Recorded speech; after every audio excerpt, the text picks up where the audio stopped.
శుక్లాంబరధరం విష్ణుం శశివర్ణం చతుర్భుజం ప్రసన్నవదనం ధ్యాయేత్ సర్వవిఘ్నోపశాంతయే. అఖండం సచ్చిదానందమా అఖండం సచ్చిదానందమవాంగ్ మనసగోచరం ఆత్మానమఖిలాధారమాశ్రయే అభీష్టసిద్ధయే.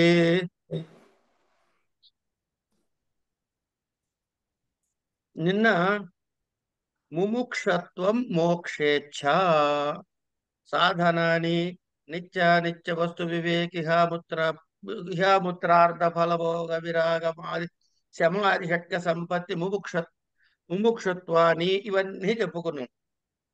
ఏవం భూత ప్రమాతాధికారి శాంతో దాంతః ఇత్యాది శృతే ఉక్తంచ ప్రశాంత చిత్తాయ జితేంద్రియాయ చ ప్రహీణ దోషాయ యథోక్తకారిణే గుణాన్వితాయ అనుగతాయ సర్వదా ప్రదేయమేతత్ సతతం ముముక్షవే అని ఒక కారిక.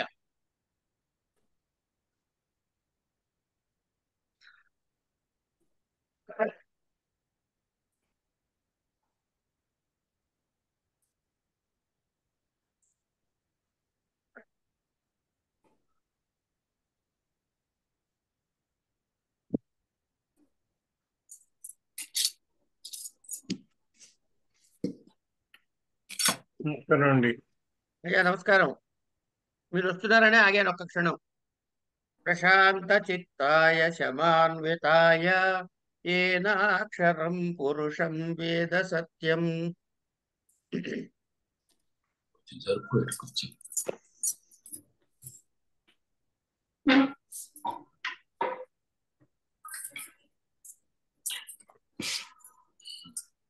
ప్రశాంత చిత్తాయ జితేంద్రియాయ ప్రహీణ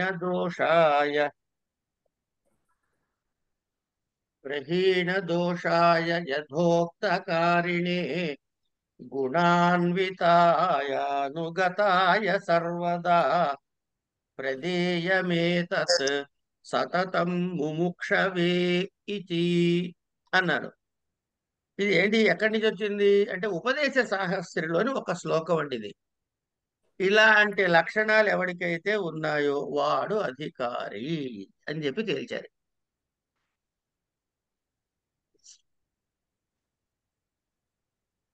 విషయ ఇక్కడికి అధికారి అయిపోయింది. ఇక విషయో జీవ బ్రహ్మైక్యం శుద్ధం చైతన్యం ప్రమేయం త్రైవ వేదాంతానాం తాత్పర్యాత్ సంబంధస్తు తదైక్య ప్రమేయ సంబంధస్తు తదైక్య ప్రమేయస్య తత్ ప్రతిపాదకోపనిషత్ ప్రమాణస్య బోధ్య బోధక భావ ప్రయోజనంతు తదైక్య ప్రమేయ గతాజ్ఞాన నివృత్తి స్వస్వరూపానందావాప్తిశ్చ తరతి శోకం ఆత్మవిత్ ఇది ఛాందోగ్యోపనిషత్ ఇత్యాది శృతే బ్రహ్మవిత్ బ్రహ్మైవ భవతి ముండకోపనిషత్ వాక్యం ఇత్యాది శృతేశ్చ అని ఇక్కడికి మనం చెప్పుకుందాం. తర్వాత ఈ అధికారి ఏం చేయాలి, ఏం చేయగలుగుతాడో తర్వాత ఆలోచిద్దాం.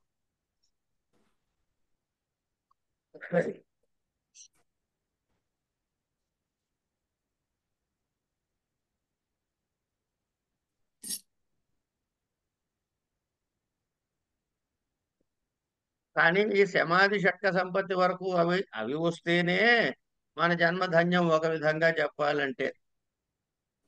చూద్దాం ఏమిటవుతుందో.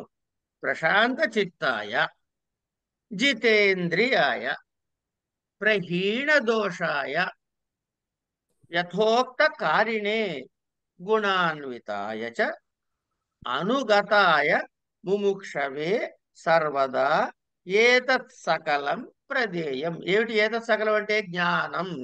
అంటే ఈ లక్షణాలు ఉన్న వాడికయ్యా జ్ఞానోపదేశం చెయ్యాలి గురువు అని చెప్పడం. అంటే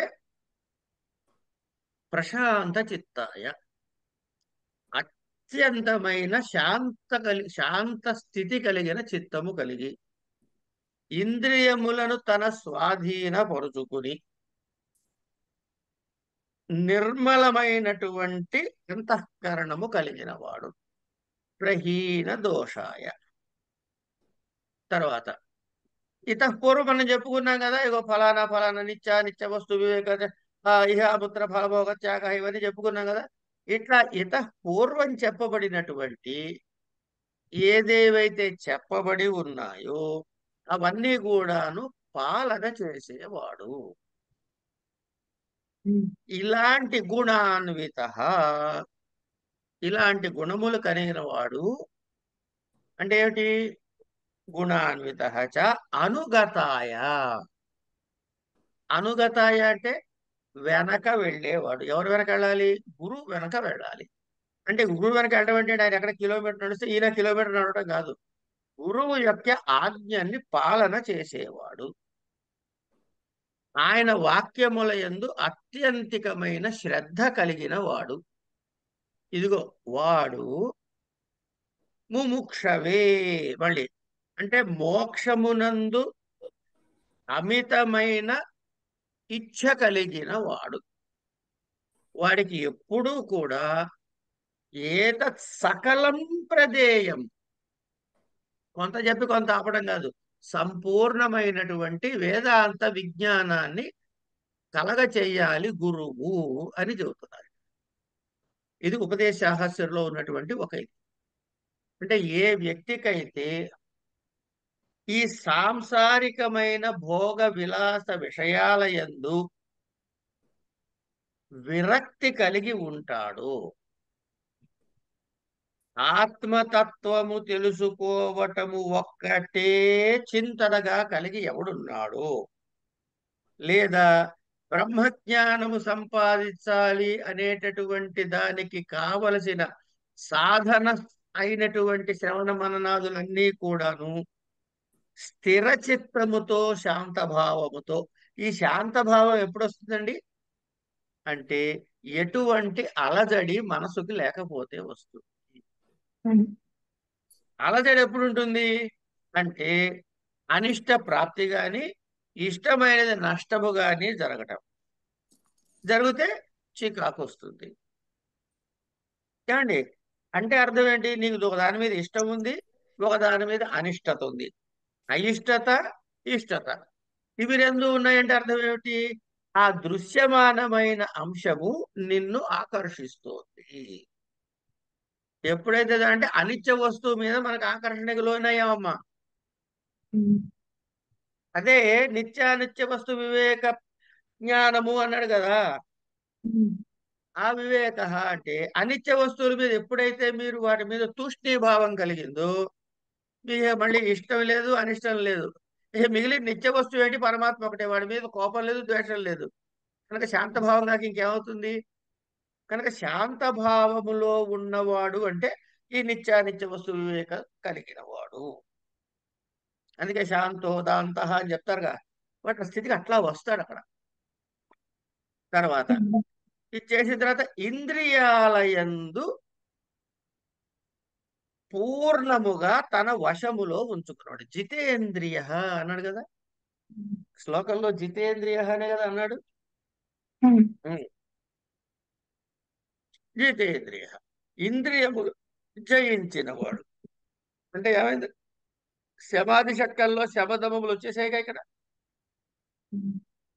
అంటే బాహ్యేంద్రియములైన త్వక్చక్షు శ్రోత్ర జిహ్వాఘ్రాణాలు వీటిని పూర్ణముగా తన వశమునందు ఉంచుకున్నవాడు. అంటే ఏ ఇంద్రియము కూడా ఏ విషయము వెంట పరిగెత్తకుండా బ్రహ్మ సాక్షాత్కార సాధన మాత్రమే అందే తాను లగ్నమై ఉన్నవాడు. అంటే కామ్యకర్మలు, నిషిద్ధ కర్మలు ఇవన్నీ కూడాను పరిత్యజించి నిత్య నైమిత్తిక ప్రాయశ్చిత్త ఉపాసనాది కర్మలు ఏవైతే ఉన్నాయో వాటి ద్వారా అంతఃకరణ శుద్ధిని పూర్ణముగా పొంది నిర్మలమైన చిత్తము కలవాడు. అంటే ఇంతకుముందు చెప్పినవి మళ్ళీ వస్తున్నాయిగా. కారికలో ఏం చెప్పారని ఇంతకుముందు చెప్పినవి విస్తారంగా చెప్పినవి ఇప్పుడు సంక్షిప్తంగా చెప్పారు అంతే. అయితే మళ్ళీ ఎందుకండి తర్వాత పాఠం చదువుకుందాం అంటే కుదరదండి. కారణం ఏంటంటే ఇవి ఎన్నిసార్లు విన్నా జారుతూనే ఉంటాం కనుక. తర్వాత అంటే ఏంటన్నమాట? నిత్యానిత్య వస్తువు యొక్క వివేకము కలిగిన వాడు అండి.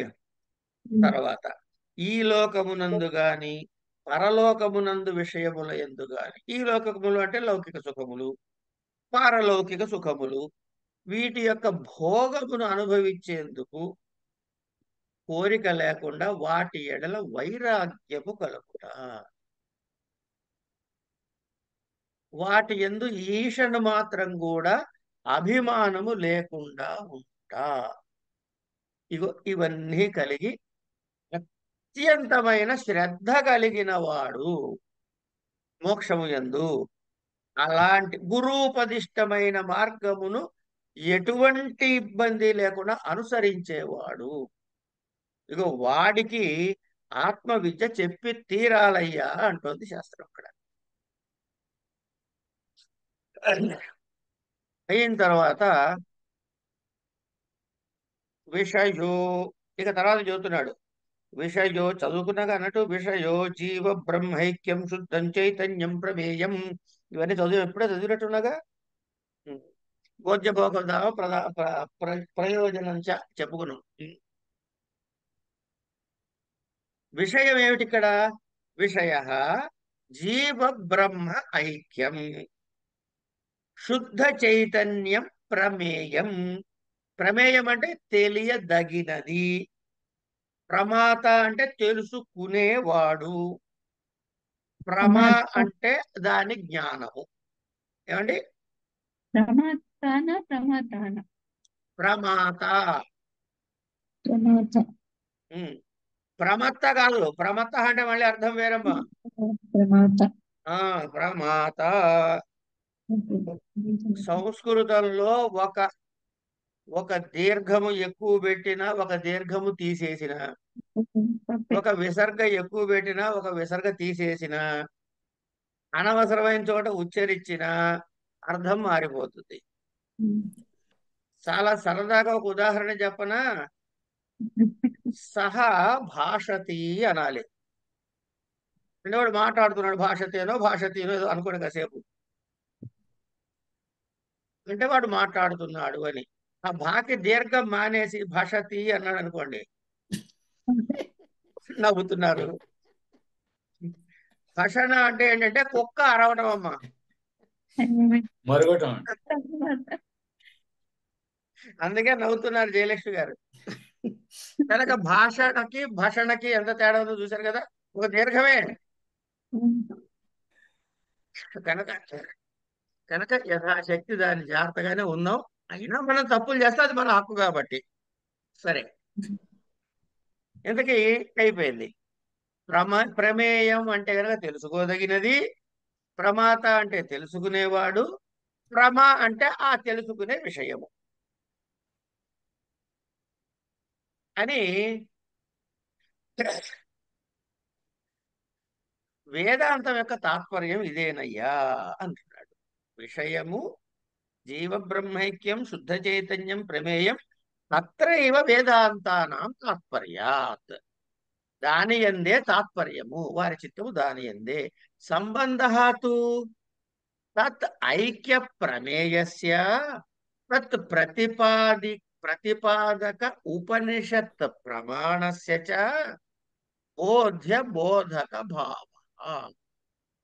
ఇంతకీ ఈ గ్రంథంలో ఉన్న సంబంధం ఏమిటి అంటే, ఉపనిషత్తుల్లో ప్రతిపాదించబడినటువంటి ప్రమాణముల యొక్క బోధని మనకి చెప్పడం, బోధ్య బోధక భావ. ఇది చేస్తే నాకేంటి ప్రయోజనం? అధికారి అయిపోయింది, విషయం అయిపోయింది, సంబంధం అయిపోయింది, ప్రయోజనం చెబుతున్నాడు. ప్రయోజనం చేస్తే నాకేంటి లాభం అంటే, ప్రయోజనంతో తద్ ఐక్య ప్రమే ప్రమేయగత జ్ఞాన నివృత్తి స్వస్వరూప ఆనంద అవాప్తి చ. హరతి శోకమాత్మవిత్ ఇత్యాది శ్రుతే బ్రహ్మవిత్ బ్రహ్మ ఏవ భవతి ఇత్యాది శ్రుతే చ. అంటే వేదాంతం యొక్క ప్రతిపాద్యమైన విషయం ఏమిటి అంటే జీవ బ్రహ్మ ఐక్యత, శుద్ధ చైతన్య జ్ఞానము. ఏమండి? ఎందుకంటే సమస్తమైన వేదాంత వాక్యముల యొక్క విషయం ఏం చెప్తుందంటే శుద్ధ చైతన్యమునే ప్రతిపాదిస్తుంది. ఈ జ్ఞానం యొక్క విషయము ఏంటిట? జీవ బ్రహ్మముల యొక్క ఐక్యత. ఇది ఎవరు చెబుతున్నారయ్యా? ఉపనిషత్తులు ప్రతిపాదిస్తున్నాయి. అంటే అది ఉపనిషత్తుల్లో చెప్పబడిన ప్రమాణ వాక్యాల ప్రకారముగా మనకి బోధ్య బోధక సంబంధం, ఇక్కడ భావ సంబంధం కనపడుతుంది.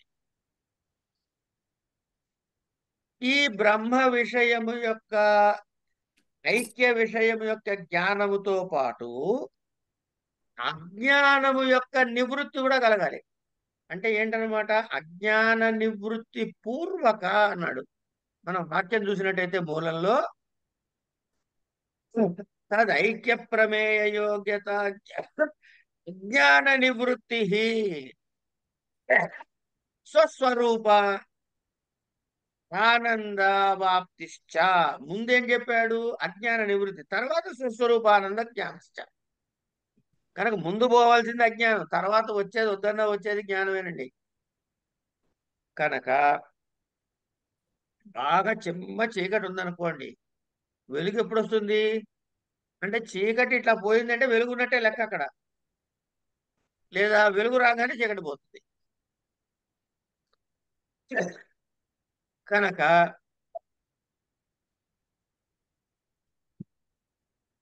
అజ్ఞానము యొక్క నివృత్తి పూర్వకముగా మన స్వస్వరూప పరిచయం. స్వస్వరూపం అంటే కనబడుతున్నావు కదండి, లావుగా పొట్టిగా గుండుగా. అంటే ఏంటనమాట? ఈ కనపడేది కాదు మనం తెలుసుకోవాల్సింది. ఈ కనపడేది దానికన్నా భిన్నమైంది ఇంకోటి ఏదో ఉంది. ఏమిటది? ఇగో అదే ఇందులో ఉండే బోధ్య బోధకం. కనుక ఏం పరిచయం చేసినప్పుడు మనకి ఆనందాన్ని పరిచయం చేస్తుంది, ఆనంద ప్రాప్తిని కలగజేస్తుంది. ఇగో ఇది ముఖ్య ప్రయోజనము. ఇది ఇందులో ముఖ్య ప్రయోజనము.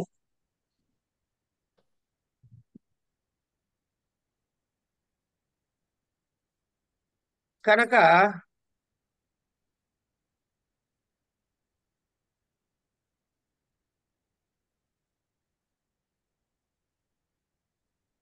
ముందేం చెప్పారండి మన గ్రంథారంభంలో? ఈ అనుబంధ చతుష్టయాన్ని మొత్తం చెప్పేశాడు. దాన్ని ఏమని చెప్పాను? ఉద్దేశ అన్నాం. ఇప్పుడు లక్షణాలు చెప్పేశాడు ఇక్కడ మనకి. వీటిని అప్లికేషన్ చేస్తే మనకి దాని యొక్క ప్రమాణం తెలుస్తుంది. కనుక విషయం ఏమిటయ్యా ఇందులో అంటే జీవ బ్రహ్మల యొక్క రెండు కాదయ్యా ఒకటి అని ప్రతిపాదన. అంటే ఇందులో ప్రతిపాద్య విషయం, ముఖ్యమైన ప్రతిపాద్య విషయం ఏమిటి అంటే జీవ బ్రహ్మైక్యమే. తర్వాత వేదాంతము యొక్క సారభూతమైన విషయం ఏమిటయ్యా అంటే ఈ జీవుడనేవాడు ఎవడైతే ఉన్నాడో వాడు నిజానికి శుద్ధ చైతన్య రూపమైన బ్రహ్మమే. శుద్ధ చైతన్య రూపమైన బ్రహ్మమే. కానీ ఇక్కడ ఒక మంచి టెక్నికల్ వర్డ్ వాడుతున్నారండి. మలిన సత్వ ప్రధాన జ్ఞానము అని.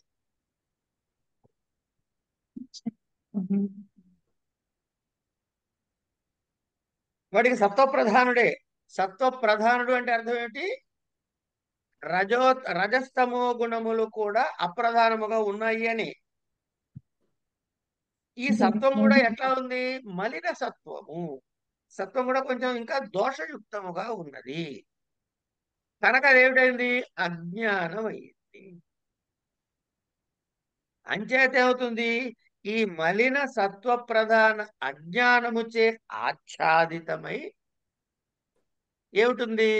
శుద్ధ చైతన్య రూపమైన బ్రహ్మము ఉండి దాన్ని మనం ఏమంటున్నాం? జీవ అంటున్నాం. అంచేత ఈ మొత్తం వేదాంత దర్శనాన్ని మీరు పరిశీలించినట్లయితే ఈ జీవతత్వం ఏమిటి, ఈ బ్రహ్మతత్వం ఏమిటి, వీటి ఐక్యత ఎలా సిద్ధిస్తుంది అనేదే మనకి కనపడుతూ ఉంటుంది. ఉన్నవి రెండుగా కనపడుతున్నది ఒకటిగా తెలియాలి మనకి. అద్వైతము. ద్వైతం కాదయా, రెండుగా కనపడుతుంది అద్వైతం అనాలిగా. ద్వైతం కాదయా, అద్వైతము. రెండు కాదు, ఒకటే. దీనికి ఏం చేయాలి అంటే సద్గురువు దగ్గర చేయాలి. ఈ సమర్థుడైన గురువు ఏం చేస్తాడు అంటే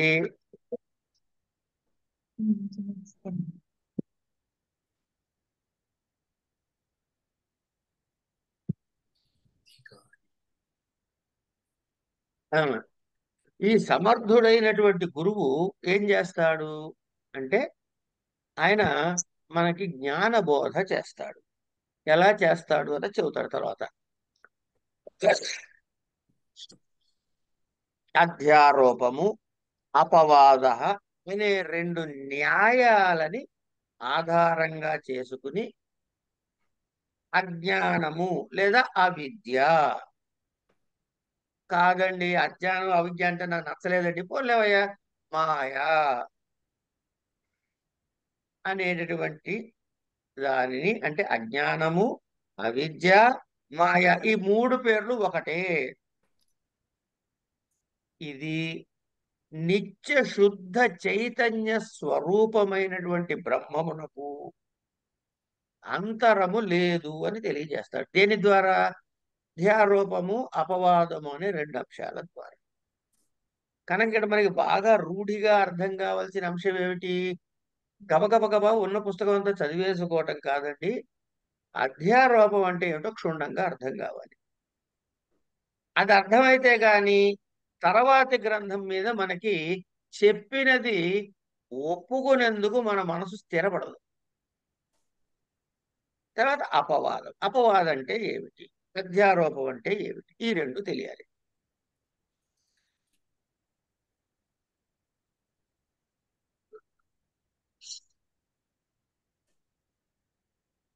తొమ్మిది తర్వాత చేయమ్మా.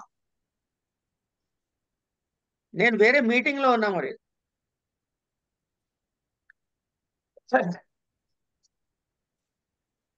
ఏమండి, శుద్ధ చైతన్యం ఒక్కటే అని తెలుసుకోవాలి.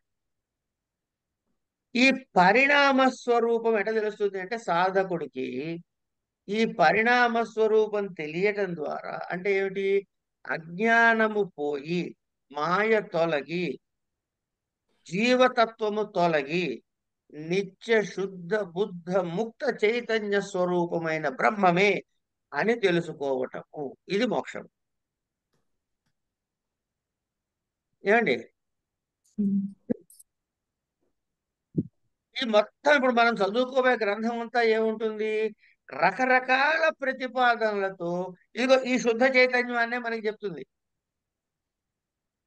ఎందుకంటే మనం తెలుసుకోవాల్సింది ముఖ్యంగా ఏమిటి? శుద్ధ చైతన్యమే. ఇదే దీనిలో విషయం. తర్వాత ఇది తెలుసుకుంటాం, సరే సంబంధం చెప్పుకున్నాం, బోధ్య బోధక భావము అని చెప్పుకున్నాం. తర్వాత ఏమంటున్నాడు ఆయన అంటే అయం అధికారి జనన మరణాది సంసార అనల సంపత్త సంతప్త దీప్త శిర జలరాశిం ఇవ ఉప ఉపహారణాపి శ్రోత్రియం బ్రహ్మనిష్టం గురుం ఉపసృత్య తం అనుసరతి. ఇందాక పైన ఏం చెప్పాడండి మనకి శ్లోకంలో? పైన శ్లోకంలో ఏం చెప్పారు?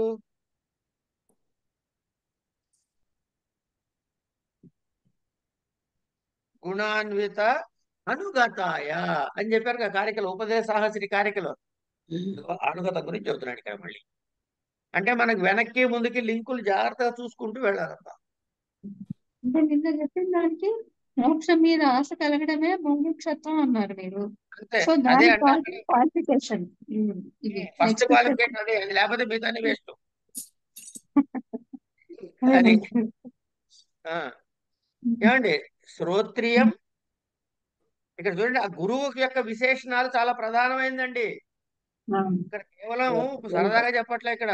శ్రోత్రియం, బ్రహ్మనిష్టం, ఈ రెండు విశేషణాలని గుర్తుపెట్టుకోండి. గురుం ఉపసృత్య, ఉపసృత్య తం అనుసరతి, తం అనుసరతి. ఎట్లా? సమిత్పాణి శ్రోత్రియం బ్రహ్మనిష్టం ఇత్యాది శ్రుతే. ఏమండి, తర్వాత సహా, ఎవరు? ఆ గురువు. పరమ కృపయా, ఈ కృప, ఈ కరుణ, ఈ రెండు శబ్దాలు మనని విడిచిపెట్టవు. మనము వాటిని విడిచిపెట్టకూడదు. కేవల కారుణ్యమే మనని రక్షించేది. గురువు మన అర్హత కన్నా మన మీద ఆయనకున్న కారుణ్యం వల్లనే మనం రక్షించబడతామండి. అందుకని స పరమ కృపయా అధ్యారోప అపవాద న్యాయేన ఏనం ఉపదిశతి. తస్మై సహ, తస్మై సహ విద్వాన్ ఉపసన్నాయ ప్రాహ ఇత్యాది శృతే అని శృతి వాక్యాన్ని వాడి ప్రమాణం చూపిస్తున్నారు. మీరు ఇక్కడ గమనించినట్లయితే మనం ఏ అంశం దగ్గర ఆగినా ఒక శృతి వాక్య ప్రమాణాన్ని చూపించి ముందు మాట్లాడుతున్నారు. అంటే ఇప్పుడు ఈ చెప్పిన విషయాలన్నీ సదానంద యోగీంద్రుల వారి సొంత అభిప్రాయాలా, ఉక్కిత పురాణాలా అంటే కాదు. దేనికి ఆధారము? శృతి యొక్క ఆధారంగా చెప్పబడుతున్నది. శృతి యొక్క ఆధారంగా చెప్పబడుతున్నది అని అంటే అర్థం ఏంటి? శృతి ప్రమాణాన్ని నువ్వు అంగీకరించావు కాబట్టి నాయన, నేను చెప్పబోయే ఈ వేదాంతం అంతా కూడా శృతిలోంచే ఉన్నదయ్యా అని. శృతిలో ఉంటే గొప్ప ఏంటి, నువ్వు చెప్పొచ్చు కదా అంటే, శృతి అన్నది పౌరుషేయము. మానవ మేధ ఎంత తెలివిగా వాడైనా పౌరుషేయముల యందు దోష ప్రాప్తికి అవకాశములు ఉన్నాయి. ఎక్కువ ఉందా, ఎక్కువ ఉందా ఆ తర్వాత విషయం. స్థాయి భేదాలు వదిలేసేయండి, దోషానికి మాత్రం అవకాశం ఉండి తీరుతుంది. అపౌరుషేయానికి ఆ దోషము అంటదు. కనుక నిర్దుష్టమైనటువంటి శాసనాలు శృతి వాక్యములు, వాటిని ప్రమాణముగా చూపించి మనకి చెబుతున్నారు. ఇది అయం అధికారి జనన మరణాది సంసార అనల సంతప్త దీప్త శిర జలరాశిం ఇవ ఉపహారణాపి ఉపహారణాపి ఉపహర ఉపహరపాణి ఉపహారపాణి. సరే, నేను తప్పు చదివా ఇందాక నుంచి. ఆ నాగరలిపి చదవడంలో కొంచెం తేడా వస్తుంటుంది అప్పుడప్పుడు. ఉపహారపాణి శ్రోత్రియం బ్రహ్మనిష్టం గురుం ఉపసృత్య తం అనుసరతి. సమిత్పాణి శ్రోత్రియం బ్రహ్మనిష్టం ఇత్యాది శృతి. ఆ సహగురు ఏం చేస్తాడు? పరమ కృపయ అధ్యారోప అపవాద న్యాయేన ఏనం ఉపదిశతి తస్మై సహ విద్వాన్ ఉపసన్నాయ ప్రాహ ఇత్యాది శృతే. అంటే ఏంటనమాట? అంటే ఏమిటైందనమాట? ఒకడికి తల అంటుకుంది కాసేపు, నిప్పుతో తల అంటుకుంది. ఏం చేస్తారమ్మా, మీరు ఏం చేస్తారు చెప్పండి? ఒకవేళ తల అంటుకుంటే ఎవరైనా అంటే ఇంకొక నీళ్ళలో తోకడానికి ప్రయత్నం చేస్తారు. నీళ్ళ దగ్గరికి వెళ్తారు. నీళ్ళ దగ్గర వెళ్ళి నీళ్ళలో పడాలి, ఇప్పుడే మంట ఆరిపోతుంది.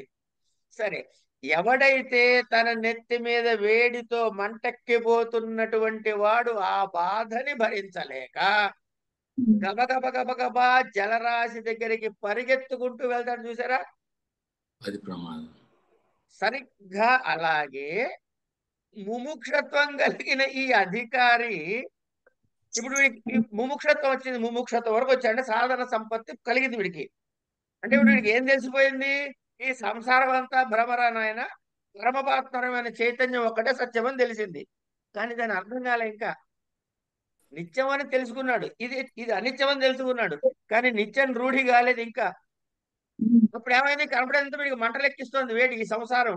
మళ్ళీ పుట్టడం ఏమిటి, మళ్ళీ చావడం ఏమిటి, ఈ చక్రం ఏమిటి, ఈ గోడ ఏమిటి అనే ఈ సంసార రూపమైన కష్టమనే అగ్నితో దహించబడి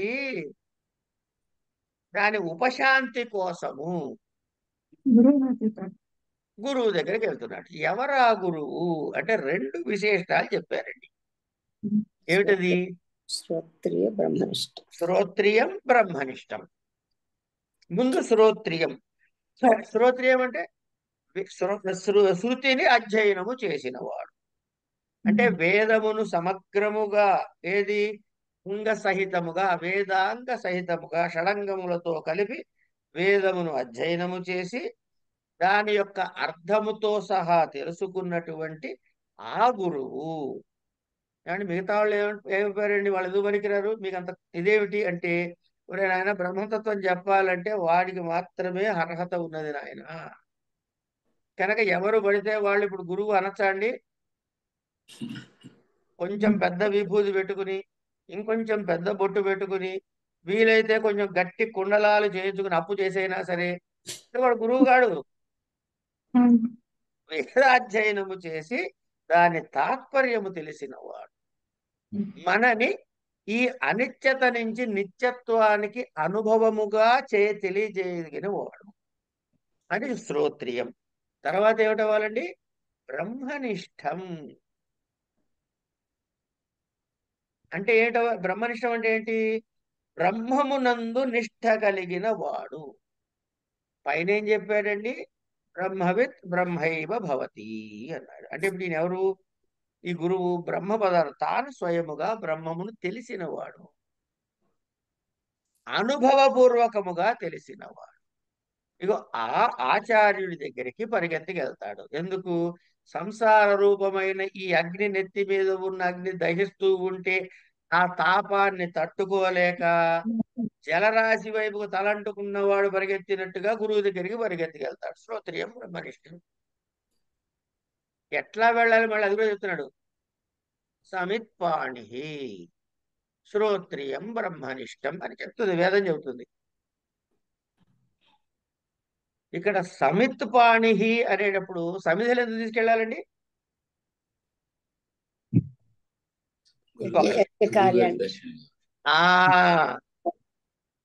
అంటే నా వెళ్ళిన గురువు సన్యాసి అవ్వాల్సిన అవసరం లేదు, యతీశ్వరుడే అవ్వాల్సిన అవసరం లేదు. సంసారి కూడా గురువు అవుతాడు బ్రహ్మనిష్టలో ఉంటే. కనుక ఆశ్రమంతో సంబంధం లేదు బ్రహ్మనిష్ఠుడికి. అదొకటి. కనుక సమిత్పాణియే శిష్యుడు వెళ్ళి గురువు దగ్గర శరణు వేడతాడంతే. ఏమండి నాకు ఓన్లీ బిట్వీన్ 8 and 10 నాకు కొంచెం ఫ్రీగా ఉంది, మీరు ఆ టైంలో చెప్పాడు గురువు గారు, మళ్ళీ నేను అర్జెంటుగా మళ్ళీ ఆఫీస్కి వెళ్ళి ఓరి నేను ఆఫీస్కి వెళ్తే నీకు వేదాంతం ఎందుకు రానైనా అంటాడు. కనుక ఈ శృతి వాక్యాలను బట్టి గురువు దగ్గరికి వెళ్తే ఆయన కృపతోటి అధ్యారోప అపవాద న్యాయముల ద్వారా పరమ రహస్యమైన ఆత్మతత్వాన్ని ఉపదేశం చేస్తాడు.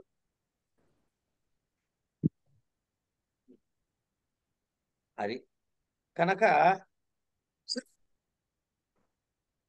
ఇది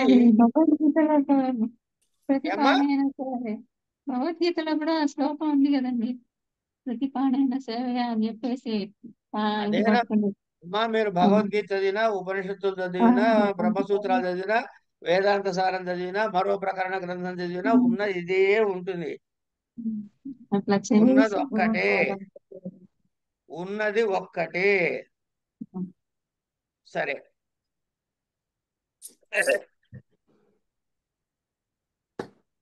ఇప్పుడు అధికారికి చెబుతున్నప్పుడు మొట్టమొదటి అధికారం ఏం చెప్పాడండి? వేదాంగములు సమగ్రముగా చదివిన వాడు చెప్పుకొచ్చారు కదా లిస్ట్ అంతా. మరి గురువు గారు అది అంతా అందులో నిష్ణాతులై ఉండాలా వద్దా? అందుకే శ్రోత్రియం అయిపోయింది. అది అయిన తర్వాత ఏమంటున్నారు, ఈ అధికారి ఇలాంటి ఆచార్యుడి దగ్గరికి వెళితే ఏం చేస్తాడు, ఆచరణ ఏమిటి, వ్యవహారం ఏమిటి, ఇవన్నీ చెప్పటానికి అధ్యారోపము అధ్యారోపము చేత అజ్ఞానము యొక్క స్వరూపాన్ని ముందు చెబుతాడండి. ముందు అజ్ఞానం అర్థం కావాలనుకోండి, అజ్ఞానము, అవిద్య, మాయా, ఈ 3 మాటలు వాడాడు. ఈ 3 మాటల యొక్క అర్థము తెలిస్తే కానీ తర్వాతి పాఠం వాడికి పనికిరాదు. ఎందుకంటే కళ్ళ ముందు చెట్టు కనపడుతోంది, పెరుగుతోంది, పళ్ళు కాస్తోంది, ఆకులు రాలిపోతున్నాయి, మళ్ళీ కొత్త పళ్ళు వస్తున్నాయి, ఇంత యాక్టివిటీ జరుగుతుంది, మిథ్య అంటావేంట్రా నాయన నువ్వు అనే ఓ శంక మన వెనకాల ఎప్పుడు తిరుగుతూనే ఉంటుందండి. కనుక ఈ శంక సమగ్రంగా తొలగాలి. ఈ శంక ఎప్పుడు జరుగుతుంది, గురువు ఏమంటాడు, అరే నాయన నువ్వు అనుకోవడం అంతా అజ్ఞానం రా, అవిద్యరా అన్నాడు. అన్నాడు బాగానే, అది వినటానికి అందంగానే ఉంది, కానీ గురువు గారు కనపడుతోంది కదా పండు అంటున్నాడు. పోని గురువు గారు కొంచెం గట్టిగా ఉండి, గడ్డాలు మీసాలు ఎక్కువ ఉండి, పెద్ద బొట్టు పెట్టుకుని ఉన్నట్టయితే అడగడానికి భయమైతే మనసులో ఆ శంక ఉంటూనే ఉంటుంది వీడికి. ఈ శంక ఉన్నంత కాలం కొత్త పాఠం అర్థం అవ్వదు. కనుక గురువు పని ఏమిటి, ముందు నీకున్న అజ్ఞానం యొక్క తొలగించడానికి ముందు అసలు అజ్ఞానం అంటే ఏమిటో చెప్పాలి.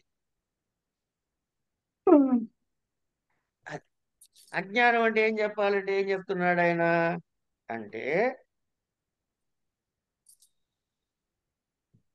అసర్పభూతే రజ్జౌ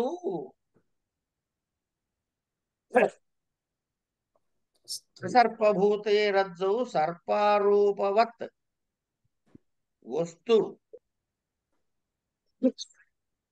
వస్తుని అవస్తు ఆరోప.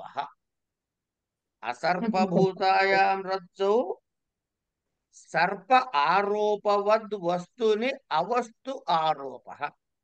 దీని ఏమన్నారు, అధ్యారోప. అంటే అధ్యారోపకి ముందేం చెప్పాడండి మనకి గురువు గారు, డెఫినేషన్ చెప్పాడు.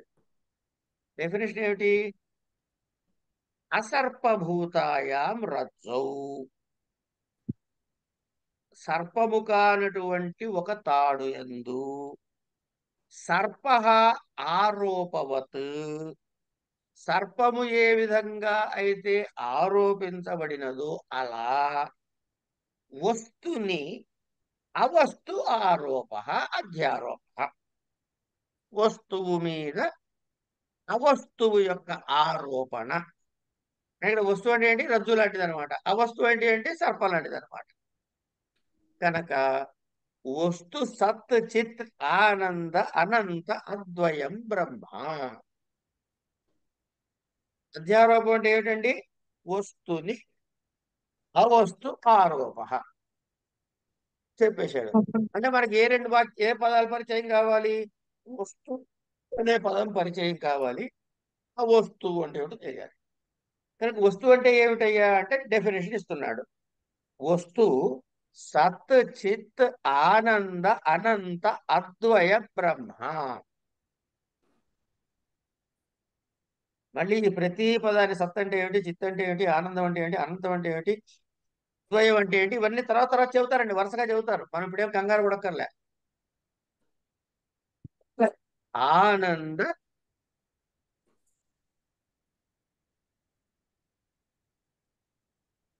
అనంత అద్వయ బ్రహ్మ. అజ్ఞానాది సకలం జడ సమూహ అవస్తు. అవస్తు ఏమిటయ్యా అంటే అజ్ఞానముతో ప్రారంభమై, మన స్టార్టింగ్ పాయింట్ ఏమిటి, అజ్ఞానముతో ప్రారంభమై ఎక్కడ దాకా, సకల జడ సమూహ, ఇది అవస్తువు.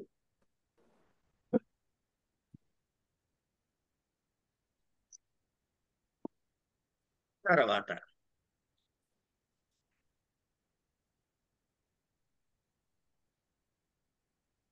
సారీ ఇంకా ఏమంటున్నాడు, అజ్ఞానంతో సత్ అసద్భ్యా సద్ అసద్భ్యాం అన్నమాట. సద్ అసద్భ్యాం అనిర్వచనీయం.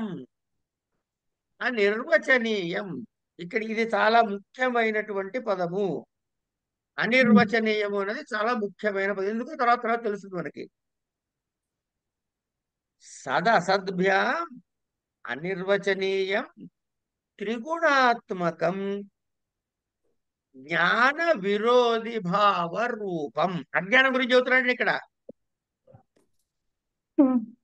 అజ్ఞానం అంటే ఏమిటయ్యా అంటే సద్ అసద్భ్యాం అనిర్వచనీయం త్రిగుణాత్మకం జ్ఞాన విరోధి భావ రూపం. ఏమండి?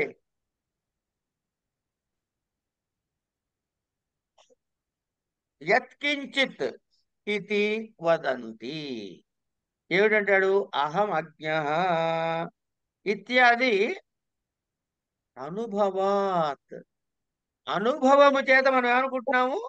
అహం అజ్ఞః అనుకుంటున్నాం. ఏం తెలుసుకోవాలి మనం? దేవా దేవాత్మశక్తిం స్వగుణై నిగూఢం ఇత్యాది శృతే చ. ఇగో మళ్ళీ ఒక శృతి వాక్యాన్ని మనకి ప్రమాణంగా చూపిస్తున్నాడు. ఇది ఇక్కడ మన గురువు చేసేటటువంటి వ్యవహారము.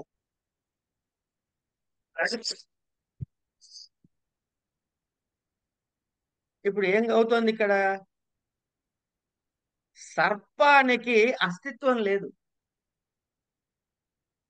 కానీ ఆ రజ్జువు మీద సర్పాన్ని ఆరోపణం చేశాం. అంటే వస్తువు అయినటువంటి రజ్జువు మీద అవస్తువైనటువంటి సర్పమును ఆరోపణ చేయటం అధ్యారోపణ.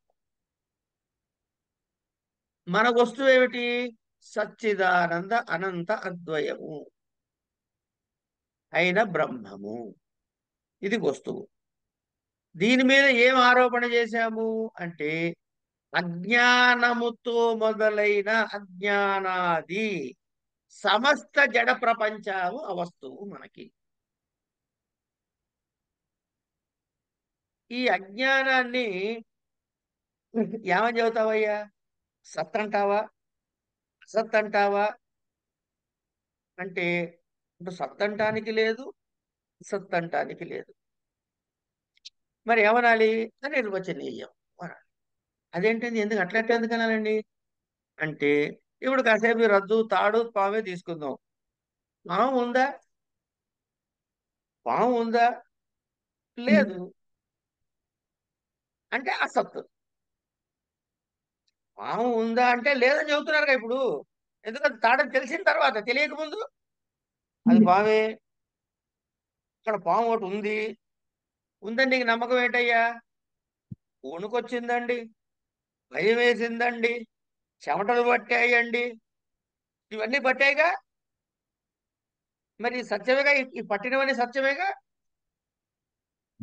అందుకని సత్తందామా అంటానికి లేదు.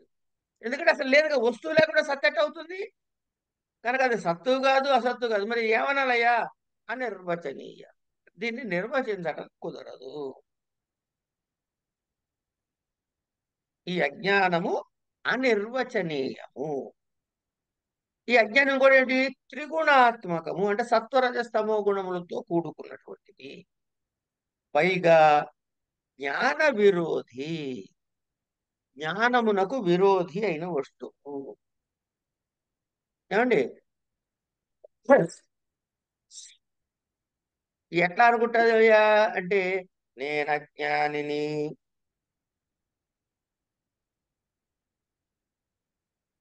ఏమండి, నేను అజ్ఞానిని అనుకుంటాడు వీడు అనుభవపూర్వకంగా. ఇది తప్పు కదా. మరి ఈ భావన తప్పు కదా. ఈ భావనని ఎట్లా తొలగించుకోవాలి? ఇవన్నీ ఇక గురువు చెబుతాడు ఒకదాని తర్వాత ఒకటి. అయితే ముందు మనకి ప్రధానముగా కావాల్సింది ఇందులో ఒకటికి 2 సార్లు ఆలస్యమైన రూఢిగా తెలుసుకోవలసినది అజ్ఞాన స్వరూపము. అజ్ఞాన స్వరూపం మనకు రూఢిగా ఎప్పుడు తెలుస్తుంది అంటే అధ్యారోపం అన్నది తెలిసినప్పుడే. కనుక ఈ అధ్యారోపము లేక అధ్యాస, ఈ రెండూ కూడా ఒకటే పదాలు. అధ్యారోపము, అధ్యాస, ఇంకో పేరు పెట్టదండి అజ్ఞానం. ఇవన్నీ కూడా దీనితోటి ఉదాహరణ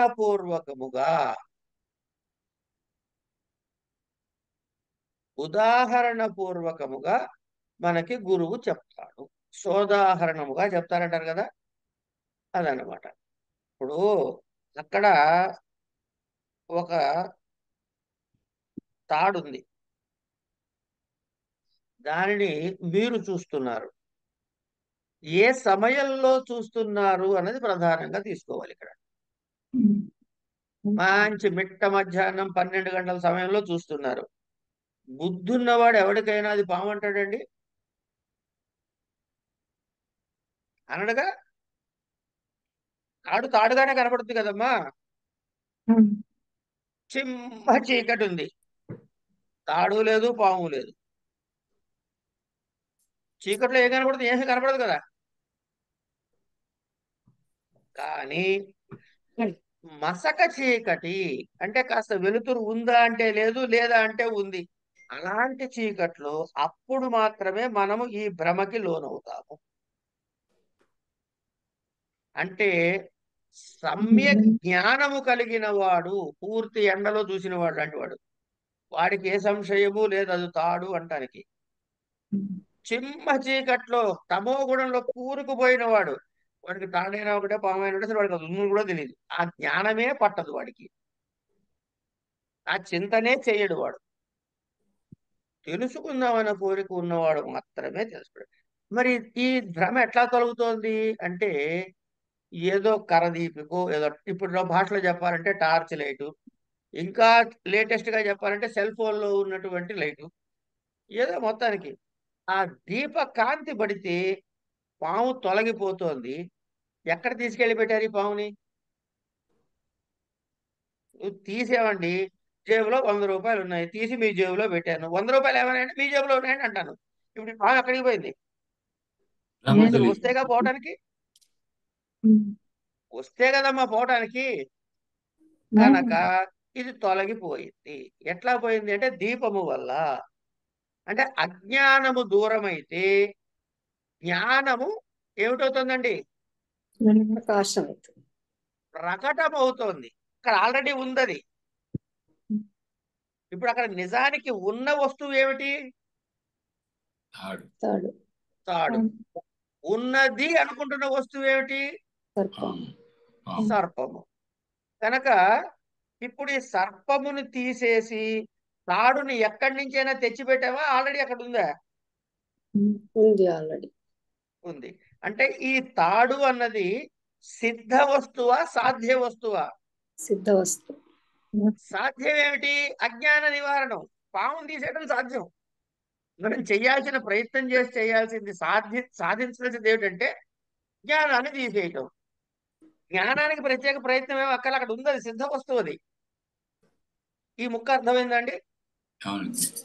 సార్ ఒకటి ఒక సందేహం అండి. ఇప్పుడు సర్పము పాము రెండు తెలిసినప్పుడే సర్పము పాము ఒకటే. సర్పము పాము ఒకటే. సర్పము తాడు రెండు కూడా వాడికి దృష్టిలో రెండు తెలిసి ఉంటే గాని ఇది ముందే తెలిసి ఉండాలా, తర్వాత తెలుస్తుందా?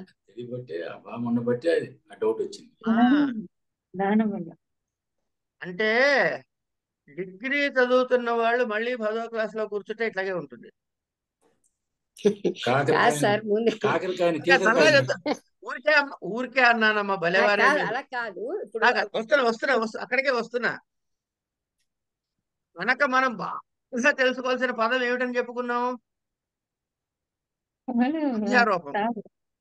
అధ్యారోపం అసలు తెలుసుకోవడమే ప్రారంభం చేయలే. కనుక మనం నెక్స్ట్ పాఠంలోనో తర్వాత 2 పాఠాల్లోనో అది తెలుసుకున్న తర్వాత ఈ సమస్య పోతుంది.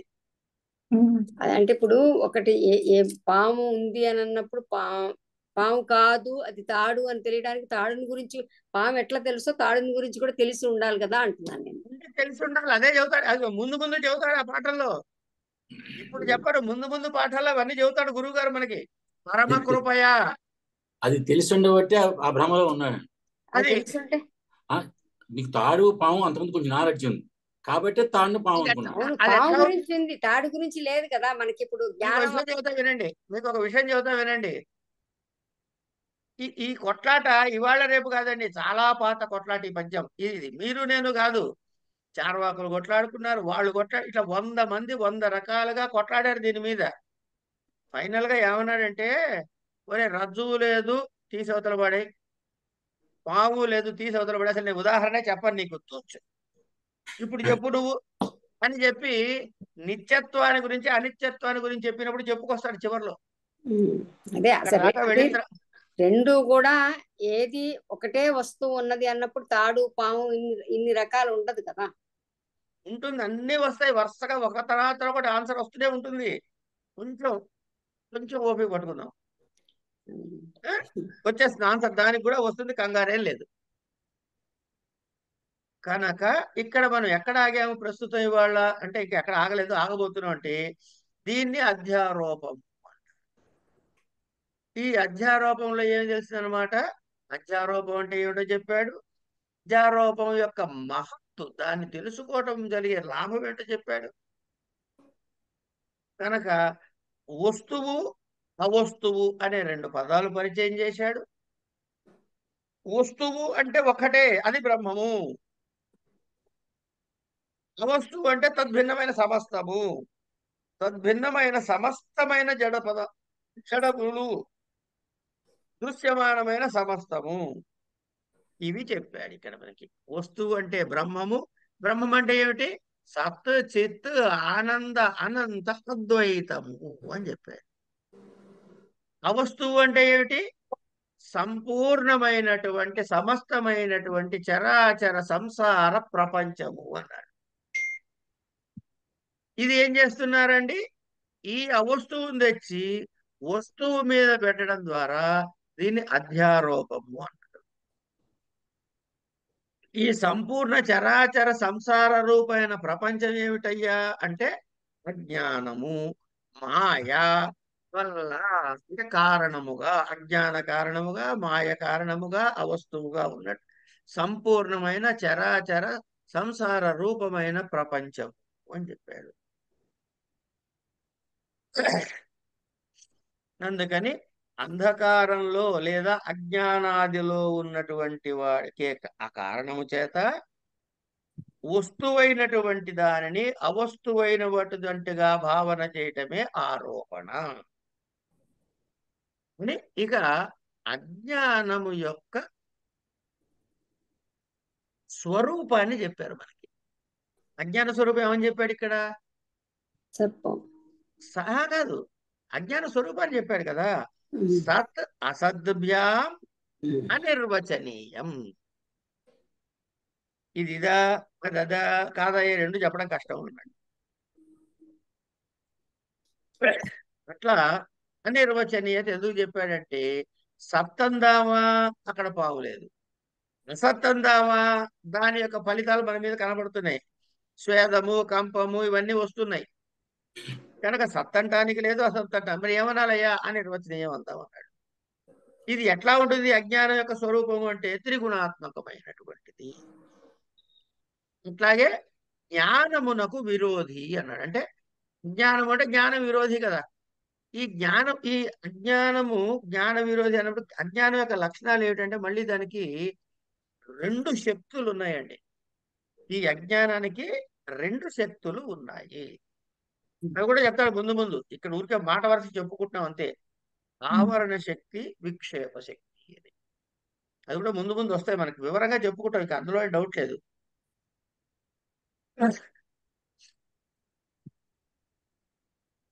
ఏమండి? అయిన తర్వాత ఈ అజ్ఞానము యత్ కించిత్ అన్నాడు. అంటే అజ్ఞానం ఏమాత్రం ఉన్నా మనం అసలు వస్తువుని తెలుసుకోలేము. ఇది ఇప్పటి వరకు మనం చెప్పుకున్నటువంటి విషయం. కనుక అజ్ఞాన స్వరూపం ఏమిటి? అది సత్తు అసత్తు యొక్క తేడా తెలుసుకోవాలి. సత్తుని మీద అసత్తు అనుకోవటం అన్నది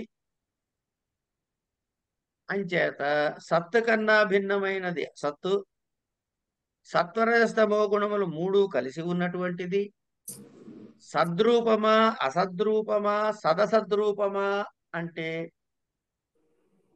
ఈ మూడిటి కన్నా భిన్నమైనది కనుక ఇది అనిర్వచనీయము, త్రిగుణాత్మకము.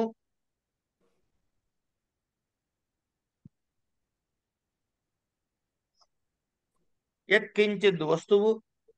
అట్లాగే జ్ఞాన విరోధి. ఎందుకు? జ్ఞానం ఉన్నప్పుడైతే జ్ఞానం కలగంగానే ఈ అజ్ఞానం నశించిపోతుంది గనక. తర్వాత నేను అహం అజ్ఞోస్మి అనుకుంటున్నా, నేను అహం మూర్ఖ అనుకుంటున్నా నేను. అంటే ఏంటి? నాకు ఒక భావం కలుగుతుంది కదా, భావరూపి. అట్లాగే